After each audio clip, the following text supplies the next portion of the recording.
Hello and welcome to the channel.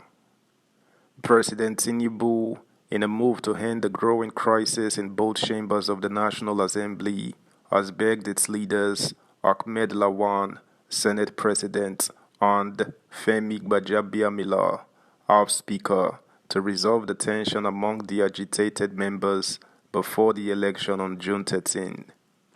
Recall that since the confirmation by APC of the zoning formula, there has been internal wranglings in both houses, especially from those who are in leadership positions.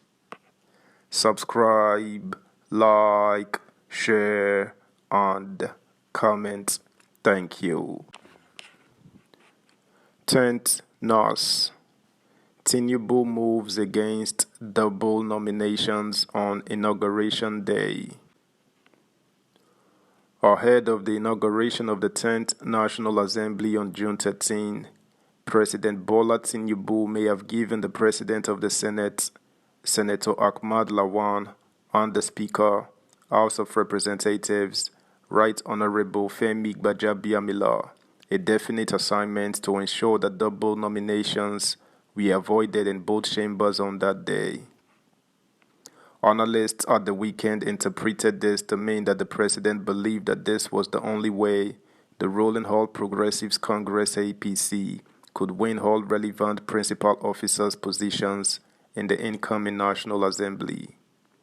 It was gathered that Tinubu gave the tall order at the presidential villa on Thursday night, just as the presiding officers were said to have told the president that there was no way a zoning arrangement which excludes the North Central and gives 2 slots to the Northwest would stand. Recall, there was a meeting between Tinubu and the duo of Lawan and Gbajabiamila at the presidential villa on Thursday. Also recall that the APC had announced the endorsement of Senator Godswill Akpabio and 3 others for the topmost positions in the National Assembly. Akpabio from South-South was endorsed for Senate President. Senator Jibrin Barau from Northwest for Deputy Senate President. Honorable Tajuddin Abbas, Northwest for Speaker, House of Representatives, and Honorable Benjamin Kalu, Southeast for Deputy Speaker. The decision did not, however, go down well with some members of the party and especially those aspiring for the positions of presiding officers in both the Senate and the House of Representatives, as there were protests, condemnations, and strong criticisms across the country.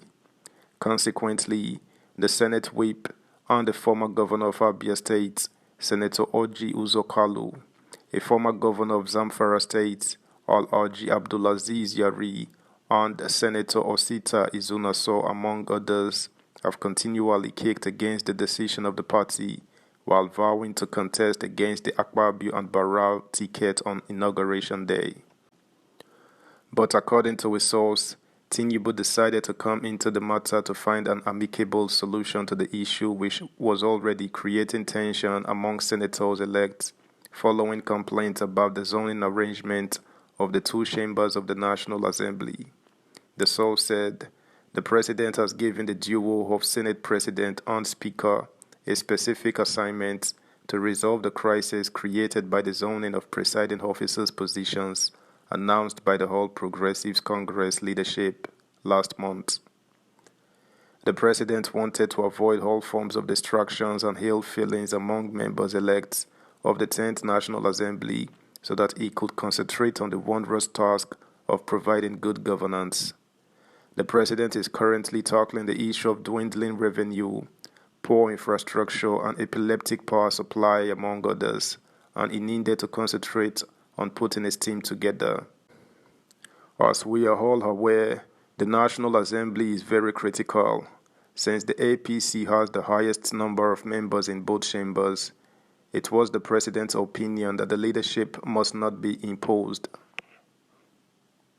It was also gathered that both Lawan and Gbajabiamila had asked all aspirants for Senate President and Speaker to put their houses in order to avoid rancor on the day of inauguration.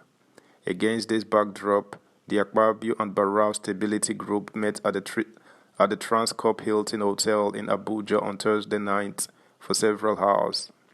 Also, the Senate Democratic Caucus, which parades Yari, Kalu, Izunaso, and others as members, met at Destination Hotel in Wuse 2, Abuja. A source at the Akpabio and Barrow Stability Group meeting explained that most of the senators-elect who were invited failed to turn up.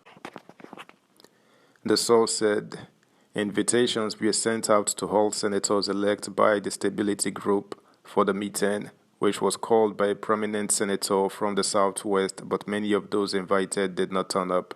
It got to a point that some elders of the party like Aremo Olusegun Osuba and Abu Ibrahim were invited to the closed-door meeting, which had about 21 senators-elect in attendance. Meanwhile, the meeting called by the Democratic Caucus Group at the Wuse Zone 2 was held simultaneously.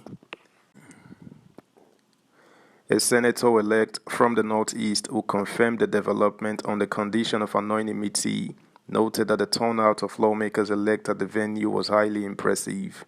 He said the meeting convened by the Senate Democratic Caucus had in attendance 57 senators-elect, while about 16 others sent in their regrets. We are going to take the final decision on the matter on Tuesday, and Nigerians will know that the zoning arrangement done by the APC had collapsed.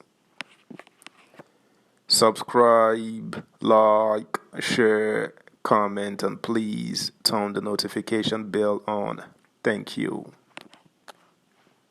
It was also gathered that there were moves by the president and the leadership of the APC to tinker with the zoning arrangement as announced by the APC, just as concerns were raised especially on the exclusion of the North Central in the zoning made for both chambers of the National Assembly by the APC to ensure inclusivity, fairness, and justice, which may alter current permutations.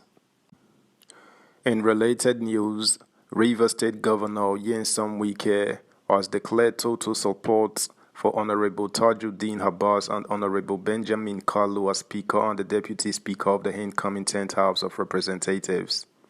Wike, who declared support for the APC's preferred candidate in Port Harcourt, Rivers State Capital, said he would work assiduously to make sure that the duo emerges victorious.